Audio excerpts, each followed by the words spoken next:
I'm so happy to be here today. I'm 27 years old, and the only way I've ever earned any money is by setting up an enterprise and selling my product or service.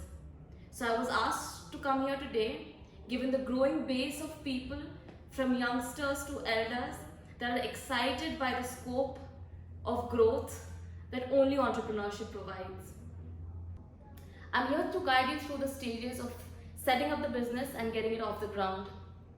I'd also like to address that the idea of entrepreneurship in today's age is so highly inflated. So I'm here to burst a few bubbles. Before I start, I'd like to share with you this video of me few minutes before getting married. That is very important कि unspotting की अगर problem है, touching की problem है, तो touching वाला spotting वाला आके मैक्सिमम से मैक्सिमम क्वालिटी में please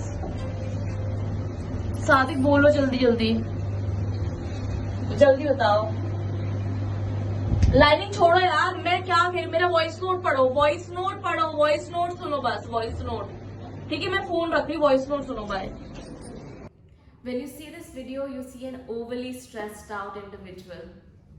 But if you change your perspective, you see the broadening ease of doing business. We can be at multiple places at the same time and multitask like never before. Thanks to the internet, access to information has never been this easy.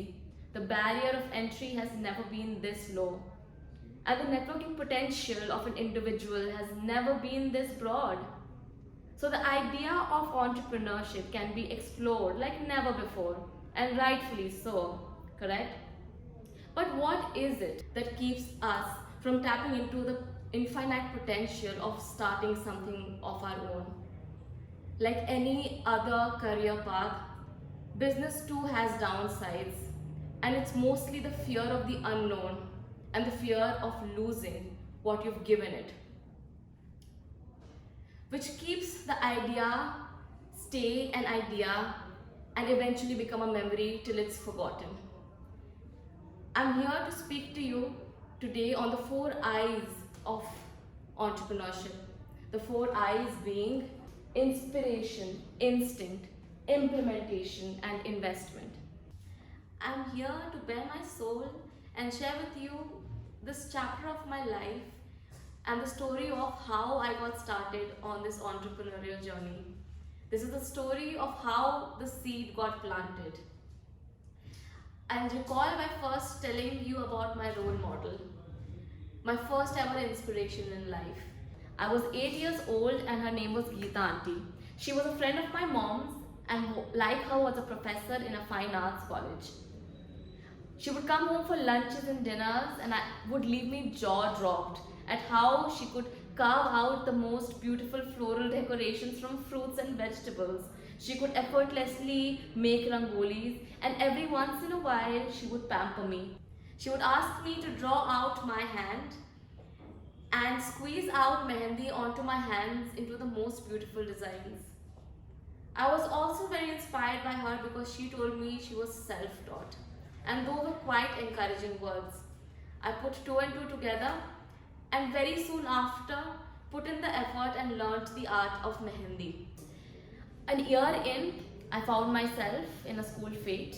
I was 9 at the time, and like every other kid, I was sent from home with some money in my pocket, which was my budget for the day. Very shortly into the fete and into the day, I found myself having spent all of my money, which meant no more fun. I just wouldn't have it. And so very quickly I made up my mind. I went to a nearby classroom, drew out a table and a chair, took a cardboard box and wrote the sign, Mehendi for rupees 10 a hand. With that, I asked my dad to get me a mehendi cone. As soon as I received that mehendi cone, I set shop. Slowly, I started getting some clients and then some more. Passerbys were quite entertained by the sight of a 9-year-old making a buck. Mehendi was something that I enjoyed a lot. So time flew when I set shop, and soon into this, I realized that I had made enough money to close shop. And so I did. The funny thing is that I had done everything that day in order to make some extra money and enjoy the fete. But looking back, the most fun I had had that day was when I had set up my shop. And that realization changed everything. It was inspiration that drew me to a skill, and that skill in return helped me overcome an adversity. It's inspiration that didn't let me focus on the chances of failing, but helped me focus on the joy I would feel if I succeeded. It was inspiration that allowed me to look at an adversity, and even at a young age of 9, made me feel that it was me and I was capable of handling that adversity on my own. This was a story of late 2000s me, and even though many years have gone by, the essence of entrepreneurship still remains. From age 8 then to age 27 now, I can recall having started 6 businesses. Some succeeded while others failed. But all was good. My parents were very accepting of this entrepreneurial streak they saw in their child, because I was making my own pocket money and I was doing some extracurriculars that was growing me. But I was left at a crossroads right in the middle of college. It was placement season, and I walked up to my parents and showed interest in applying for jobs. The idea of starting my post-college life with a job in hand was just too good to pass on. So I ended up applying, I got selected, and on the first day of work, I was asked to come up to the workforce and see how things operated. When I reached the office, I was escorted to the work floor, and on seeing everything and observing quietly, I realized that that was just not for me. Something in me was unsettled by the idea of working there. So I was faced with a predicament. Was I supposed to continue a safe path and leave college with an assured paycheck in hand? Or would I allow myself to listen to my soul that longed to be unique, independent, and free-spirited? And this brings me to the second stage of the entrepreneur's journey: instinct. It is instinct that pushes you to move in the direction that is meant for you. Instincts can also be referred to as sixth sense or gut feeling. And like any other skill, it too can be harnessed. And how? The more you experience in life, the better your instincts get. And entrepreneurs know this all too well. They know that every day brings about new opportunities, and they're constantly fighting time. They know that opportunities of today will not be tomorrow. Therefore, they're quick to act, and they understand that time given to develop good habits can compound to greater wins in the future. I knew in my heart that I didn't want to take the job.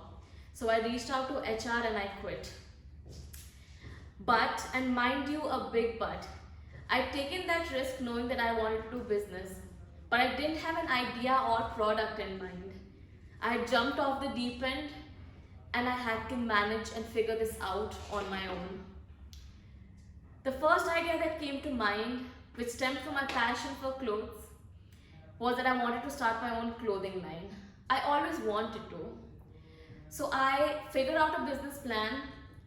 Luckily, I had enough saved from my previous ventures that I realized that I could sustain my idea for about 6 months. But this brings me to the third and the most important part about the entrepreneur's journey, and that is implementation. It is to have the audacity to have a vision and the intrinsic motivation to chase after the vision that only you can see, that only you can believe. You see, when you're a small brand, you can only afford to place small orders with manufacturers. By virtue of that, no big and export quality manufacturing wants to be associated with you. I was left to convince smaller manufacturers who had little or no orders.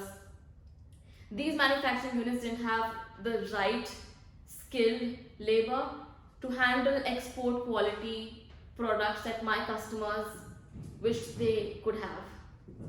But the thing about problems is that it's faced right with opportunity.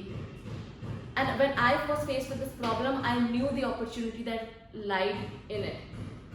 In the tenure of having started this small brand, I got in touch with many other fashion designers and apparel enthusiasts that were struggling with the same problem as I had. And this was the opportunity. I realized that I would take the matters in my hands and set up 2 machines. With all the money that I had saved up, I set up these 2 machines, set up the infrastructure that it took to build and export quality manufacturing. The good word traveled, and soon I got my friends and others that I had found along the journey quite interested in also manufacturing their garments with me. My 2 machines turned to 4. My 4 machines turned to 6. I wanted to expand this further, so I reached out internationally. And I was surprised to find that there were many brands internationally that were facing the same problems as I was. There were smaller brands that wanted manufacturers to engage in their smaller orders. I was willing to do that. And I also connected with them because I was in their shoes not too long back. Slowly but surely, my 6 machines turned to 12 and then 12 to 14 till I have 20 machines today and a turnover in crores. But this brings me to the 4th and the final point of the entrepreneur's journey, and that's investment. We have all heard this saying, practice makes perfect. Well, that's wrong. Practice only makes improvement. You should know that so that you can set your expectations right. That being said, the time and money that you give into your business is what makes the difference. It's after it's picked up and after you've built on your idea, the investment that is expected of you is investment in yourself by reading more, by developing your knowledge base, by getting better at what you're supposed to be doing. And the second is investing in the people around you. This is your team. This is the people that need you to motivate them. These are the people that need you to explain the vision to them because they don't inherently know what it is and where it is that they are heading. That being said, a human being is like a sponge, right? We are shaped by the realities of everything that's happening around us. And with that said, I must tell you about the law of averages. Now, this is what the law of averages actually looks like, but in very simple terms. Firstly, it's a law, so it can never cease to exist. It is there by nature. And what this law of averages means is that you become an average of the people that you surround yourself with. Isn't that empowering? You have so much control over what you can be. But then I understand you would wonder, how can I surround myself with people that inspire me, that actually make me better? Choosing to have the right friends is just the start. But what can also make a difference is surrounding yourself with the right knowledge, with the right mentorship. And even if that is out of your bounds, in today's day and age, luckily, we have access to YouTube, we have access to social media that connect us to the inspirations and role models that we want ourselves to become one day. With that being said, I like to end my talk by sharing with you one thing that distinguishes the average entrepreneurs from the great entrepreneurs, or vice versa. What really distinguishes the great entrepreneurs is that they don't have a business stemming from passion. And passion is another word that's very commonly used in business, and a reason for why people start a business. It stems from passion. People are passionate about baking, they start a bakery shop. You know what I mean. But if that word can be changed from passion to purpose, it would make all the difference. I hope all of this helps you understand this entrepreneurial journey better. If you're already on one, I hope this talk helped you get better and take something that will help you grow and become a better version of the entrepreneur that you always believe you can be.